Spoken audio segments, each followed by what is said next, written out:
day, and welcome to Looks at Books, a program in which we examine and contrast the literary classics of our time and generations past.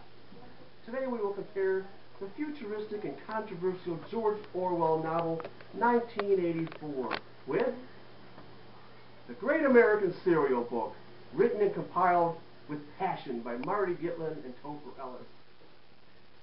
Wittingly or unwittingly, Orwell passed himself off as prophetic with his predictions in 1984 that envisioned a world beset by war, government surveillance, and the absolute power of the state.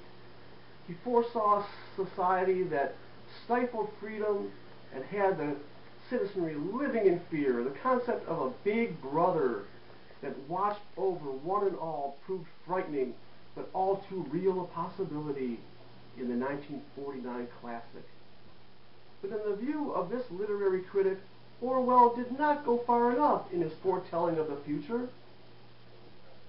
His vision of the year 1984 was woefully incomplete. He wrote nary a word about the array of breakfast cereals that entered the market that very year, not a mention of Apple Raisin Crisp, where indeed was Cinnamon Toast Crunch, and where in his otherwise fascinating work was soothsaying in regard to Mr. T cereal. I pity the poor fool who failed to foresee the advent of such culinary classics. That brings us to The Great American Cereal Book. This humorous, colorful breakfast cereal encyclopedia and coffee table book covers 1984 and every year in cereal history thoroughly and with flair.